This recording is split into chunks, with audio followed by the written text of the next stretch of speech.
الف اللہ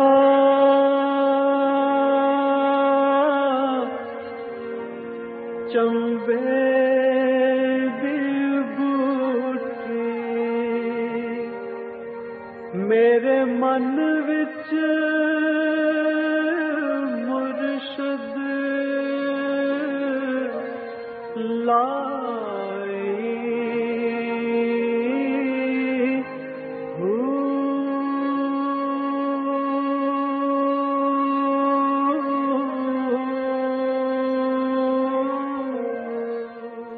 بسم اللہ الرحمن الرحیم. السلام علیکم. پروگرام المرشد اور میں ہوں منور عتیق. ناظرین محترم، میرے ساتھ موجود ہیں ہمارے بہت ہی محترم حضرت امیر محمد اکرم اعوان صاحب. آپ سلسلہ نقشبندیہ اویسیہ کے شیخ ہیں، مترجم قرآن ہیں، مفکر قرآن ہیں، ادیب ہیں، شاعر ہیں. بہت سارے حوالے ہیں آپ کے تعارف کے. بہت شکریہ حضرت صاحب، آپ نے ہمیں وقت دیا. حضرت جی، رمضان المبارک کے حوالے سے آج بھی ہمارے پاس بہت سارے سوالات ہیں اور بڑے عمدہ سوالات ہیں جن کا جاننا ایک عام آدمی کے لیے بہت ضروری ہے. پہلا سوال شامل کرتے ہیں پروگرام میں. منزہ اعوان ہیں چک رام داس گجرانوالہ سے. یہ لکھتی ہیں کہ جی آپ کے خیال میں ایک صوفی اور غیر صوفی کے روزے میں کیا فرق ہے؟ الحمدللہ رب العالمین والصلاة والسلام علی حبیبہ محمد وآلہ وصحبہ اجمعین. اعوذ باللہ من الشیطان الرجیم. بسم اللہ الرحمن الرحیم. صوفی ایک اصطلاح ہے. کچھ لوگ جو نبی علیہ السلام کی قلبی نسبت حاصل کرتے ہیں. صحیح. ایک ہمارا تعلق ایمان کا ہے، وہ ہر مسلمان کا ہے. کسی کا ایمان کمزور ہے، کسی کا اس سے طاقتور ہے، یہ اللہ جانے. لیکن ہر کلمہ گو کا تعلق ایمان کا نبی کریم صلی اللہ علیہ وسلم سے ہے.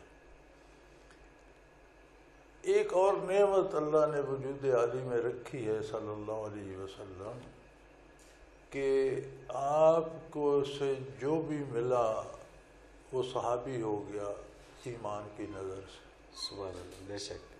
اب حضور کے دنیا سے پردہ فرمانے کے بعد کوئی چونکہ اس طرح مل نہیں سکتا، کوئی صحابی نہ بن سکتا. ایک کیفیت تھی جو قلب اطہر سے بندے مومن کے قلب کو منتقل ہو جاتی تھی. صحیح. ایمان لانا ایک اور بات ہے اور وہ کیفیت حاصل کرنا یہ دوسری.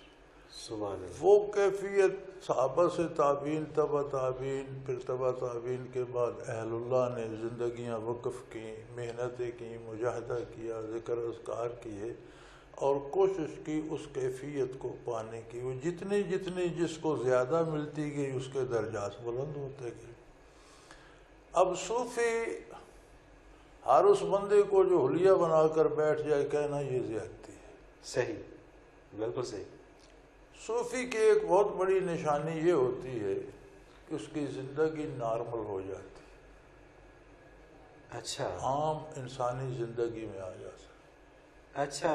وہ کوئی بیس نہیں بناتا. ہمارے ہاں تو یہ ایک عام تاثر پایا جاتا ہے کہ جو شخص وہ دنیا سے کٹ گیا ہو، الگ تھلگ رہتا ہو، وہ صوفی ہے. اور جو صوفی نہیں ہے شاید تصوف کی تلاش میں ہو. صحیح. صوفی نہیں ہو سکتا. صحیح.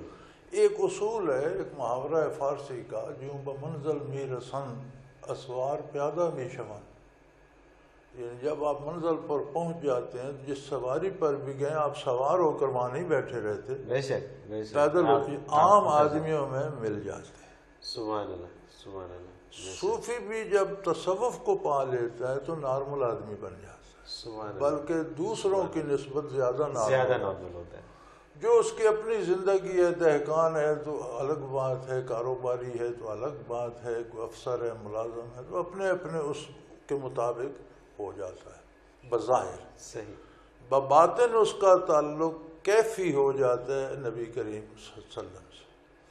اب ظاہر ہے کہ صوفی جو کام بھی کرے گا ایمان بھی ہوگا اور وہ کیفیت بھی ہوگی. سبحان اللہ. تو وہ کئی گنا زیادہ بڑھ جائے گا. اسی طرح فرق نمازوں میں بھی آئے گا، روزوں میں بھی آئے گا، ہر عمل کے اندر چونکہ ہم کریں گے تو سادہ سے ایمان کے ساتھ کریں گے، وہ ایمان بھی اس میں ہوگا اور کیفیات قلبی بھی ہوں گی، اس کا خشوع و خضوع، اس کا رکوع و سجود، شاید ہم لاکھوں سجدے کریں، اس کا ایک سجدہ ان سے بڑھ جائے۔ سبحان اللہ، سبحان اللہ۔ حضرت جی ایک اور سوال، کیونکہ آج سوالات ہمارے پاس بہت سارے ہیں، میں چاہوں گا کہ جلدی جلدی ان کو شامل کریں۔ کوثر متی راولپنڈی سے بڑا خوبصورت سوال ہے ان کا، یہ کہتی ہیں کہ جی میری اسلامیات کی ٹیچر یہ بتاتی ہیں کہ روزے میں بھوکا پیاسا رہنے کے حکم میں ایک مصلحت یہ بھی ہے کہ اس سے ہمیں مفلس لوگوں کی زندگی کا احساس ہو جاتا ہے کہ ان کی لائف کس قدر ٹف ہے، لیکن حضرت جی روزے تو مفلسوں پر بھی فرض ہیں۔ اصل یہ بات روزے سے کوئی میل نہیں کھاتے، صحیح، یعنی روزہ جو ہے وہ در حقیقت وجود انسانی کے اندر اوصاف ملکوتی پیدا کرنے کا ذریعہ ہے، صحیح، کہ اس کا مزاج، اس کا دل، اس کا وجود، ہر چیز پاک ہو کر فرشتوں جیسی ہو جائے تاکہ زیادہ سے زیادہ برکات الہی حاصل کر سکے۔ بندہ ایک ریسیونگ اینڈ ہے، برکات اور رحمتیں تو ہر وقت برس رہی ہیں، اب جتنے جس میں استعداد ہے وصول اتنی کرے گا۔ بے شک۔ تو روزہ دراصل ذریعہ ہے فرشتوں جیسی صفتیں، نہ کھانا نہ پینا، ہر وقت دین کی بات کرنا، ہر وقت اسی جستجو میں رہنا، یہ اوصاف تو فرشتوں کے۔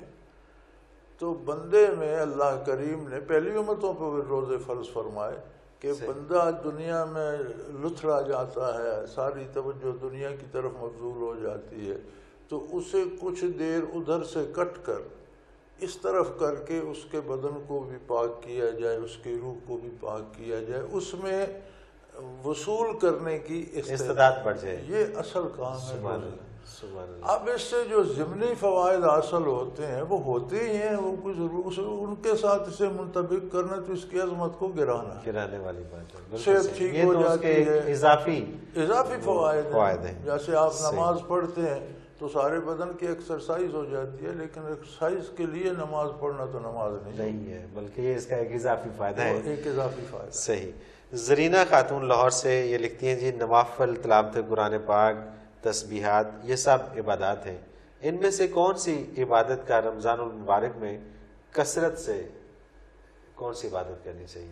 جو عبادتیں دنیاوی ہیں ان میں نبی کریم صلی اللہ علیہ وسلم دو باتوں میں بہت زیادہ اہتمام فرماتے تھے، ایک تلاوت قرآن مجید، صحیح، اور ایک سخاوت، دولت کا بانٹنا، سبحان اللہ، سبحان اللہ، لوگوں کو دینا، غریب اور غربا تک مال کا پہنچانا، اس کا حضور سارا سال دیتے تھے۔ آپ کی اوصاف میں ہے کہ کبھی کسی سائل کو آپ نے نہیں کہا، سبحان اللہ، بے شک، بے شک، پوری زندگی کسی نے سوال کیا ہو مادی دنیاوی اور آپ نے فرمایا نہیں، ایسا نہیں ہوا، بے شک۔ تو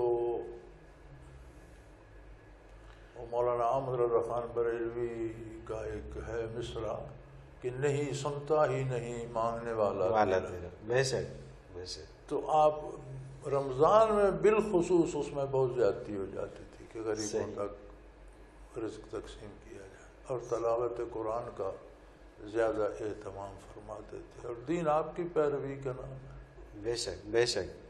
تو تلاوت کلام کا زیادہ اہتمام کرنا چاہیے، اور جتنی توفیق ہو لوگوں غریب مسکین کی مدد، سخاوت کرنی چاہیے۔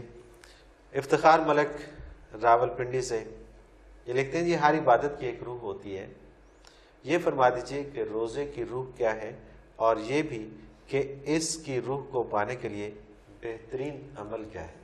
پہلے سوالوں میں اس کا جواب تو ہم دے چکے کہ روزے کی روح یہ ہے کہ جسم کو بھی پاک کیا جائے اور روح کو بھی لطیف کیا جائے، اس سے کثافتیں ہٹائی جائیں، اوصاف ملکوتی پیدا کیے جائیں تاکہ زیادہ سے زیادہ قرب الہی یا رحمت اللہ کی جو بٹ رہی ہیں وہ زیادہ سے زیادہ ہم وصول کر سکیں۔ سبحان اللہ۔ جلدی سے ایک اور بھی سوال اس میں شامل کرتے ہیں، سوال بہت سارے ہیں، میں چاہتا ہوں جلدی جلدی یہ ہو جائے۔ یہ ایک اور بڑا زبردست سوال ہے، محمد عرفان الحق اسلام آباد سے یہ پوچھتے ہیں جی کہ بلا شبہ شیطان انسان کو بری راہ پر چلنے میں اکساتا ہے، لیکن رمضان المبارک میں شیاطین تو قید کر دیے جاتے ہیں۔ سو ہونا تو یہ چاہیے تھا کہ رمضان المبارک میں سب نیک ہو جائیں، مگر ایسا ہوتا نہیں۔ آپ فرما دیجئے کہ اس مہینے میں ہمیں گناہ پر کون اکساتا ہے؟ قرآن کریم نے شیطان دو طرح کے بیان کیے ہیں، شیاطین الانس والجن۔ صحیح۔ ایک تو ابلیس ہے جسے شیطان کہا گیا، پھر اس کی اولاد ہے جو اس کے ساتھ ہیں، اس کی اولاد میں سے بھی کچھ مسلمان ہو گئے۔ اچھا، ہاں صحیح، یہ بھی ملتا ہے کہ اس کی اولاد میں سے بھی کوئی، لیکن بہت کم، قلیل عقل، صحیح، لیکن ہوئے صحیح، لیکن جو اس کا ساتھ دیتے ہیں۔ پھر عام جنوں میں سے جو اس کے ساتھ مل گئے وہ بھی شیطان ہو گئے۔ پھر انسان جب شیطان کا اتباع شروع کرتا ہے تو رفتہ رفتہ وہ فنا فی شیطان ہو جاتا ہے، اچھا، خود مجسم شیطان بن جاتا ہے۔ من الجنت والناس، جنوں سے جو شیطان ان کے وسوسوں سے مجھے پناہ دے، اور جو انسانوں سے شیطان ہے ان کے وسوسوں سے بھی پناہ دے۔ بنا دے، بے شک۔ تو جو مجسم شیطان بن جاتا ہے انسان، پھر وہ وہی کام کرتا ہے، ایسے وساوس پیدا کرنا، ایسے حالات پیدا کرنا، برائی پھیلانا، برائی کی ترویج کرنا، ایسی چیزیں ایجاد کرنا جن سے برائی پھیلے، ایسی فلمیں بنانا، ایسے پروگرام بنانا، اس طرح کی نظمیں غزلیں کہنا، اس طرح کی شعر و شاعری کرنا۔ تو یہ سارے تو شیطان جو خود ابلیس ہے، جو اس کی اولاد ہے، یا جو جنوں سے شیطان ہے، وہ تو قید ہو جاتے ہیں۔ صحیح، جو شیطان انسانوں سے ہیں وہ تو قید نہیں ہوتے۔ تو رمضان میں ہمیں اندازہ ہوتا ہے کہ شاید ابلیس جرائم تھوڑے کراتا ہے، اور جو انسانوں سے شیطان بن گئے یہ اس سے کہیں آگے، کیونکہ ہم دیکھتے ہیں ہر رمضان میں جرائم کی شرح میں خاطر خواہ اضافہ ہوتا ہے، بالکل، اور ہر وہ برائی نظر آتی ہے، بلکہ آج کل اب آپ کا کراچی کا قتل عام تو بند نہیں ہوا۔ صحیح بات۔ اور مزے کی بات ہے، میں روز حیران ہوتا ہوں کہ بندے قتل ہو گئے ماڈل ٹاؤن میں، اب غلطی کس کی ہے؟ زیادتی انہوں نے کی یا پولیس نے کی، یہ اللہ جانے، لیکن یہ بڑا ظلم ہے انسانوں کو قتل کرنا۔ حتی الامکان حکومت کو اس سے پرہیز کرنی چاہیے۔ کوئی بھی انسان کی جان لینا بہت بڑا ظلم ہے، صحیح بات، وہ ایک الگ بات ہے۔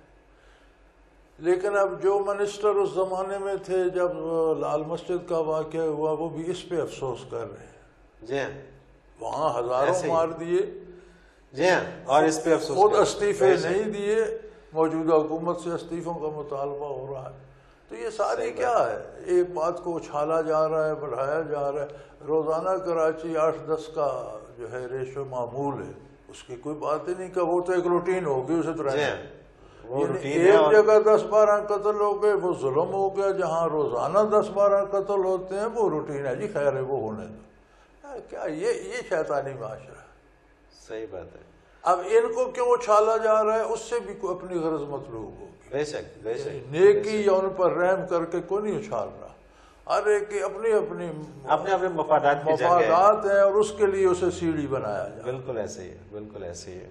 تو یہ انسانی جو شیطان ہے یہ ان کی کارستانی، یہ ان کی کارستانی ہے، اور وہ زیادہ تعداد میں مجھے لگتا ہے کہ اس وقت ہے۔ حضرت جی، ایک وقفے سے پہلے ایک اور سوال جلدی سے شامل کرتے ہیں۔ مسز فائزہ رفیق ڈیفنس لاہور سے، قرآن پاک میں ارشاد ہے کہ اے ایمان والو، تم پہ روزے فرض کیے گئے ہیں جیسا کہ تم سے پہلے لوگوں پر فرض کیے گئے تھے تاکہ تم پرہیزگار بن جاؤ۔ میرا سوال یہ ہے کہ یہاں جو روزے کے ساتھ لعلکم تتقون کا لفظ خاص طور پر استعمال کیا گیا ہے، اس میں کیا حکمت ہے؟ میرے خیال میں ہم اپنے ہر جواب میں یہ بیان کرتے ہیں اور اسے دہرا رہے ہیں کہ اصل مقصد یہی ہے کہ ایسی پاکیزگی بندے کے وجود میں بھی اور اس کی روح میں بھی اتر جائے کہ وہ تقویٰ کیا ہے۔ تقویٰ ایک کیفیت ہے کہ جب آپ کا اللہ کریم سے اور اللہ کے نبی سے ایسا تعلق ہو جائے کہ بات کرتے وقت بھی آپ سوچیں کہ میں کیا نکالنے لگا منہ سے، اس سے اللہ کریم یا اللہ کا نبی ناراض تو نہیں ہوں گے۔ سبحان اللہ۔ کام کرتے وقت بھی آپ سوچیں کہ یار میں یہ کر تو رہا ہوں، کہیں اس سے حضور خفا تو نہیں ہوں گے، اللہ ناراض تو نہیں ہوں گے۔ ایک ایسا رشتہ بن جائے، اسے تقویٰ کہتے ہیں۔ تقویٰ کہتے ہیں. اب یہ رشتہ لتھڑے پتھڑے ہوئے بدن سے نہیں بنتا، لتھڑی پتھڑی روح سے نہیں بنتا. اس لیے اللہ نے روزے فرض کر دیے کہ روح کا تزکیہ بھی ہو، بدن کا تزکیہ بھی ہو، اور ایک کیفیت تمہارا میرے ساتھ ایک رشتہ. جیسے ہمارا کوئی عزیز امریکہ میں، یورپ میں ہے، مڈل ایسٹ میں ہے، ہم یہاں کوئی کام کرنا چاہتے ہیں، کہتے نہیں بھائی سے فون کر کے پوچھ لیں، ایسا نہ ہو کہ اسے بات پسند نہ آئے. بالکل بالکل ایک رشتہ ہے، بالکل ایک رشتہ ہے. یہ رشتہ جب اللہ سے بن جائے تو تقویٰ ہو اللہ جاتا. اکبر، سبحان اللہ سبحان اللہ. جب ہم بات کرتے وقت، کام کرتے وقت یہ سوچیں کہ کہیں سے اللہ کریم ناراض تو نہیں ہوں گے، یہ تقویٰ ہے. پھر تو اور سارے معاملات روزہ اس لیے فرض کیا جاتا ہے کہ ایک دفعہ سارے جسم کی بھی طہارت ہو جائے، روح کی بھی طہارت ہو جائے، اللہ سے یہ کیفیت بن جائے. سبحان اللہ سبحان اللہ. کچھ اور سوالات وقفے کے بعد سے عمل کریں. ناظرین محترم، اگر آپ بھی اپنے کچھ سوالات ہمیں بھیجنا چاہیں تو ہمارا ایک نمبر بار بار اسکرین پہ اوپر ہے، آپ اسے نوٹ فرما لیجئے، 033349555021. اور اسی طرح سے آپ ہمیں میل کر سکتے ہیں almurshid313@hotmail.com. ایک مختصر سا کمرشل بریک، اس کے بعد حاضر ہوتے ہیں. ہمارے ساتھ رہیے گا.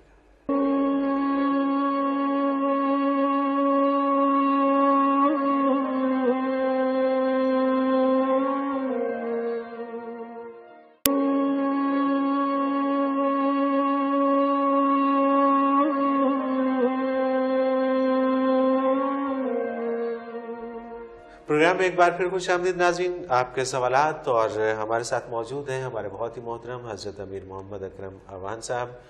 آپ شیخ سلسلہ ہیں. حضرت جی، ایک سوال حلیمہ بی بی گجرانوالہ سے. مجھے معدے کی تکلیف ہے، اس لیے میں روزہ نہیں رکھ سکتی، لیکن مجھے اعتکاف بیٹھنے کا بہت شوق ہے. یہ فرما دیجئے کہ کیا معتکف کے لیے روزہ دار ہونا ضروری ہے؟ اعتکاف کے لیے روزہ شرط ہے، اعتکاف سنت ہے، فرض ہے نہیں. فرض ہوتا تو پھر شاید یہ عذر بھی ہوتا کہ روزہ نہیں ہے تو بھی کر لو. جیسے نماز فرض ہے، اب کوئی ہاتھ پاؤں نہیں دھو سکتا، یہ وضو نہیں کر سکتا تو یمم کر لے. بالکل صحیح، بالکل. لیکن فرض پورا کرنا ہے. سنت کے لیے یہ شرط نہیں ہے. اگر روزہ نہیں رکھ سکتے تو اعتکاف نہ. پھر اعتکاف ضروری نہیں ہے. فیصلہ آباد سے محمد یوسف صاحب. انسان کے ہر عمل کی جزا اللہ کریم ہی دیتے ہیں، اور ایک مسلمان کی ہر عبادت خاص اللہ ہی کے لیے ہوتی ہے. پھر روزے کے لیے خاص طور پہ یہ کیوں فرمایا گیا کہ روزہ میرے لیے ہے اور میں ہی اس کا اجر دوں گا؟ الحمدللہ حدیث قدسی ہے، الصوم لی وانا اجزی بہ. روزہ میرے لیے ہے اور میں ہی اس کا اجر ہوں یا اس کی جزا دوں گا. ساری عبادات میں ایک شبہ پایا جا سکتا ہے کہ شاید دکھاوے گا. بالکل صحیح بات. نماز ہے، تلاوت ہے، تسبیحات ہیں، جتنی عبادات ہیں اس میں اللہ کرے ہر ایک کی عبادت خلوص سے ہو. لیکن ایک امکان ہو سکتا ہے کہ شاید دکھاوے کے لیے سجدہ لمبا کر دیا ہے، شاید لوگوں کو دکھانے کے لیے حلیہ بنا لیا ہے، شاید لوگوں کو دکھانے کے لیے ہر وقت تسبیح پھیر رہے ہیں. یہ ہو سکتا ہے. روزہ چونکہ دکھاوا نہیں ہوتا، تنہائی میں بھی ہوتا ہے. بیڈ روم میں بھی آپ روزے سے ہیں، گھر میں بھی، علیحدگی میں بھی، جنگل میں ہیں، اکیلے ہیں تو بھی روزے سے ہیں، اور اللہ کو حاضر ناظر سمجھتے ہوئے آپ روزے کے خلاف کوئی کام نہیں کرتے. تو یہ پھر باقی باتوں سے کٹ کر خالص اللہ کے لیے ہو گیا. اس میں دکھاوے کا امکان نہیں ہے. تو اللہ کریم نے فرمایا کہ اس کی جزا بھی میں اپنی مرضی سے بے حساب دوں، جتنی چاہوں دوں. تو اس میں ایک یہ کھرا پن تو ہے. یہ ہے بالکل صحیح بات. مسز سلطان اسلام آباد سے. کیا اپنے لواحقین کے چھوٹے ہوئے روزوں کا فدیہ دیا جا سکتا ہے؟ یہ بھی وضاحت فرما دیجیے کہ اگر رشتہ داروں میں سے کوئی فوت ہو چکا ہو تو کیا اس کے بھی چھوٹے ہوئے روزوں کا فدیہ دیا جا سکتا ہے؟ بڑی عجیب بات ہے اور مجھے اس سے بڑی حیرت ہوتی ہے. اور اکثر میرا تجربہ یہ ہے کہ جو لوگ دوسروں کی قضاؤں کا اجر کوئی چیز خیرات کرنا چاہتے ہیں یا روزوں کا فدیہ دینا چاہتے ہیں وہ خود رکھتے نہیں ہیں. بالکل صحیح بات ہے. بلکہ پچھلے پروگرام میں ہم نے یہ ڈسکس بھی کیا تھا. بہت سارے لوگ اب بھی یہ سمجھتے ہیں کہ اگر کسی کا روزہ کھلوا دیا اور رکھوا دیا تو ہمارا فرض پورا ہو گیا. اصل بات یہ ہے کہ سب سے پہلے تو اپنی فکر کرنی چاہیے. ہم اس منزل پر نہیں پہنچے جہاں ہم خود فارغ ہو گئے اب دوسروں کو بچانے کا. ہم دریا کے کنارے پہ نکل جائیں پھر تو ہم دیکھیں کہ کون ڈوب رہا ہے تو ہم اس کی کیا داد رسی کر. جب خود غوطے کھا رہے ہیں کنارہ دور ہے سمجھ نہیں آتی تو شاید کہیں دوسرے کو پکڑتے پکڑتے خود بھی نہ ڈوب جائے. اور اس میں پھر ایک نمائش بھی بن جاتی ہے. اب حقیقت دیکھی جائے تو مجھے کیا پتا ہے میرے فوت ہونے والے عزیزوں نے کتنے روزے نہیں رکھے. بالکل صحیح بات. کتنی نمازیں نہیں پڑھی. میں کیسے ان کا اور پھر کیا وہ ایمان پر پوری طرح سے قائم بھی تھے؟ کیا کر سکتا ہوں میں ان کے لیے. تو میری ذاتی رائے تو یہ ہے کہ اللہ سے یہ حساب کتاب کرنے کی بجائے کیونکہ آپ حساب کتاب میں نہیں اتر سکتے کبھی بھی نہیں. میری رائے میں یہ دیتا ہوں کہ آپ اللہ کی راہ پہ خرچ کر کے غریبوں کو مساکین کو حقداروں کو دے کہ اس کا ثواب اس کو پہنچا دیں. اللہ اس کی نجات کا سبب بنا دے. آپ کون سے یہ 2-2 4-4 کے حساب میں پڑ گئے. آپ اللہ سے کیا کیا حساب کریں. بے شک اگر کسی کو پتہ ہو کہ جی فلاں میرا باپ تھا یا بھائی تھا یا عزیز تھا مرض وفات میں اس کے 10 روزے جو تھے جاتے رہے تھے تو اس کا فدیہ دے دے. صحیح. اب عمر بھر کے روزوں کا حساب لیکن فدیہ دے کے یہ مت سمجھیں کہ وہ بری ہو گیا. اپنا خیال ضرور کرے کہ اپنا کام اپنی جگہ پہ. شوکت علی کراچی سے. کچھ لوگ نماز تراویح کی 8 رکعتیں پڑھتے ہیں اور کچھ 20. اصل میں اس نماز کی کتنی رکعتیں ہیں؟ نبی صلی اللہ تعالی علیہ وآلہ وسلم نے جو تراویح پڑھائی ہے وہ 20 رکعت تھی. 20 رکعت تھی. ٹھیک. اب اس کے بعد ہمارے اہل حدیث حضرات ایک استدلال کرتے ہیں ام المومنین حضرت عائشہ صدیقہ رضی اللہ تعالی عنہا سے کہ جب ان سے پوچھا گیا کہ حضور رات کی نماز کتنی پڑھا کرتے تھے تو انہوں نے فرمایا کہ آپ رمضان اور غیر رمضان میں 11 رکعت پڑھا کرتے تھے. صحیح. اس میں سے ہمارے اہل حدیث حضرات نے یہ اخذ کیا کہ 8 رکعت تو تراویح ہے اور 3 وتر ہے. حالانکہ حنفی احناف اور دوسرے ائمہ یہ فرماتے ہیں کہ یہ اس میں رمضان غیر رمضان کی بات ہے. غیر رمضان میں تو تراویح نہیں ہوتی. بالکل تو صحیح. یہ حضور کے تہجد کے بارے ام المومنین نے ارشاد فرمایا کہ آپ 8 رکعت نوافل اور 3 وتر 11 رکعت رمضان غیر رمضان میں تہجد کے پڑھا کرتے تھے. تراویح آپ نے 2 دن پڑھائی. تیسرے دن حضور تشریف نہیں لائے. صحابہ انتظار کرتے رہے. پھر آخر ارشاد عالی ہوا کہ بھئی اپنی اپنی پڑھ لو. سب نے اپنی اپنی پڑھ لی. صبح گزارش کی کہ یا رسول اللہ آپ نے پڑھائی. فرمایا میں اس سے ڈر گیا کہ کہیں یہ فرض نہ ہو جائے تم پر اور یہ بوجھ نہ بن. صحیح صحیح صحیح. تو پھر اس کے بعد عہد فاروقی تک لوگ اپنی اپنی پڑھتے رہے. بعض نے 20 پڑھی, بعض نے 30 پڑھی, 35 32 پڑھی, 40 پڑھی, 42 تک تو ثابت ہے. صحیح. ایک نفلی عبادت ہے. اب جتنی زیادہ کر لیں اتنا زیادہ ثواب ہے. لیکن جو حضور نے پڑھائی 2 دن وہ 20 رکعت 20 رکعت تھی. بالکل صحیح. اس کے بعد پھر عہد فاروقی میں یہ اہتمام کیا گیا کہ اس وقت ایک عذر تھا جو حضور نے فرمایا کہ کہیں یہ تم پر فرض نہ ہو. اب تو بھئی ختم ہو گئی. حضور پردہ فرما گئے. اب یہ خطرہ نہیں ہے لہذا اسے باجماعت پڑھا جائے. بالکل صحیح. اب جو 8 پڑھتے ہیں دلیل ان کے پاس بھی ہے. جو 20 پڑھتے ہیں دلیل ان کے پاس بھی ہے. جو 8 پڑھتا ہے ملامت اس کو بھی نہیں کیا جا سکتا. اللہ اس کی قبول فرمائے. جو 20 پڑھتا ہے وہ اچھی بات ہے. زیادہ محنت کر لیتا ہے. ظاہر نفلی عبادت ہے جتنی زیادہ سنت کے زیادہ قریب ہے. بالکل صحیح. جنید امجد حیدرآباد سے. حدیث پاک میں ہے کہ جو شخص ایمان اور احتساب کے ساتھ روزے رکھے اس کے پچھلے تمام گناہ معاف ہو جاتے ہیں. ظاہر ہے حدیث کی صحت پہ تو شک ہی ناممکن ہے. لیکن پوچھنا فقط یہ مقصود ہے کہ کیا بندے کو خود بھی یہ احساس مل سکتا ہے کہ اس کے گناہ معاف ہو گئے ہیں اور کیا حقوق العباد بھی معاف ہو جاتے ہیں؟ گزارش یہ ہے پہلی بات تو یہ ہے حدیث شریف میں ارشاد ہے ایمان. صحیح. رسماً روزے رکھنا مسلمانوں کے گھر بائی برتھ ایکسیڈنٹ پیدا ہو گئے ہیں تو رکھنا, لوگوں کی ملامت سے کے خیال سے رکھنا ایک اور بات ہے, اور اس یقین سے رکھنا کہ یہ میرے اللہ کا حکم ہے، نبی نے راستہ دکھایا ہے اور اس کا آخرت میں پرسش ہوگی، یہ ایک فاصلہ ہے کہ ایمان سے رکھے، اس یقین سے رکھے کہ اللہ کا حکم ہے اور یہ ضروری ہے۔ سبحان اللہ۔ دوسرا فرمایا احتساب۔ احتساب سے مراد یہ ہے کہ گزشتہ زندگی کا بھی احتساب کرے کہ میں نے کتنے فاؤل پلے کیے ہیں، کہاں کہاں غلطی کی ہے، کیا اور آئندہ کے لیے اس کی اصلاح کر لے، بے شک، ان سے تائب ہو جائے۔ سبحان اللہ۔ یعنی اگر اس کیفیت سے روزہ رکھے گا تو ایک روزہ سارے گناہ معاف کرانے کے لیے اللہ کافی ہے۔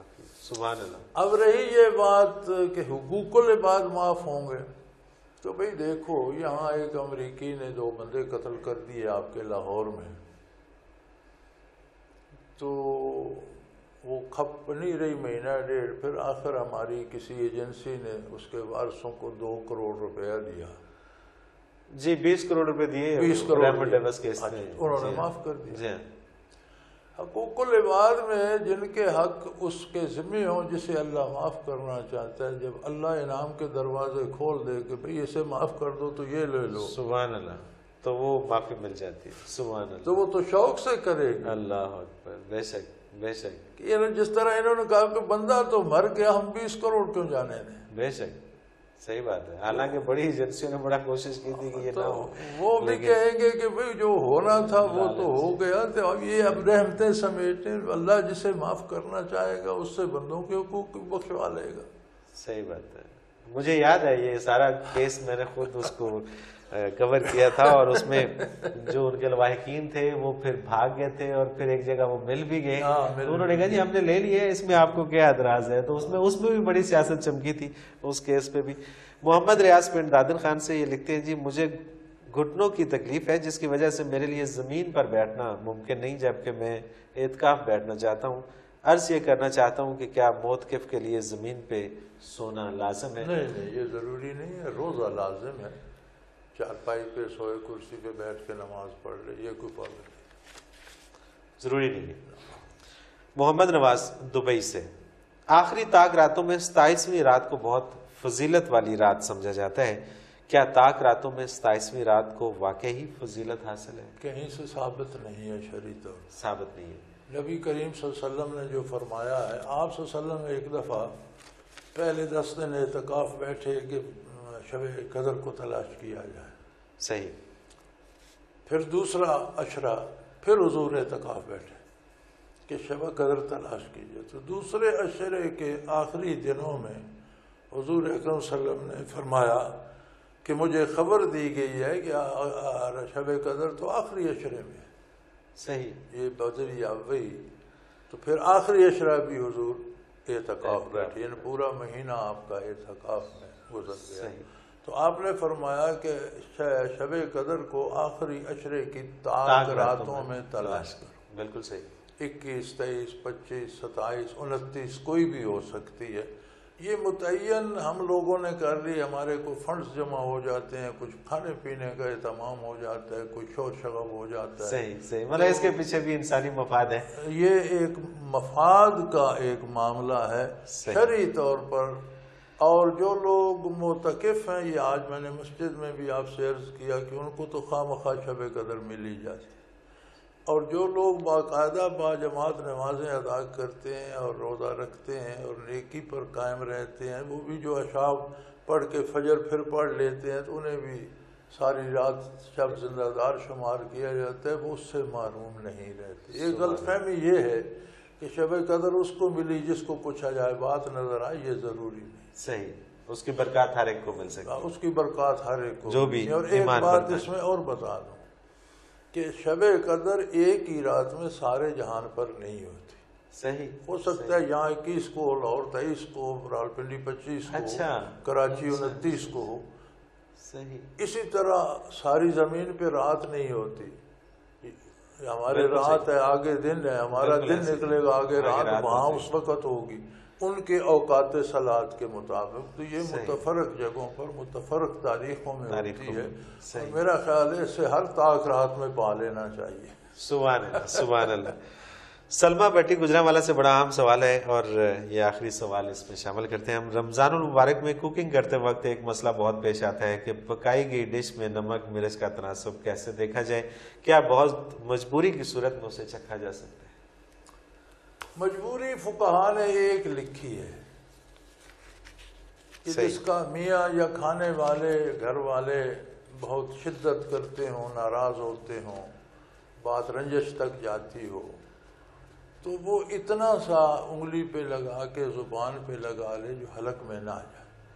صحیح۔ یہ نہیں کہ وہ چمچ بھر کے کھا لے، اب چاول ٹیسٹ کرنے ہیں تو ایک چمچ کھا لو، مٹھائی کو مطلب 10 کھانے بنائے ہیں تو 10 کھانے ٹیسٹ کرتے کرتے اس کا تو روزہ ٹھیک ہو گیا۔ تو وہ انگلی سے لگا کر اتنا سا نوکے زبان پہ لگا لے، وہ بھی تب کہ جب اسے یہ ڈر ہو کہ دسترخوان پہ لڑائی ہو جائے گی، تو میں ہوگی، تو اس سے بچنے کے لیے یہ گنجائش فقہا نے رکھی ہے کہ تھوڑا سا انگلی پہ لگا کے نوکے زبان پہ لگا کے نمک مرچ جاؤ ٹیسٹ کر سکتی ہے، وہ حلق تک نہ جائے۔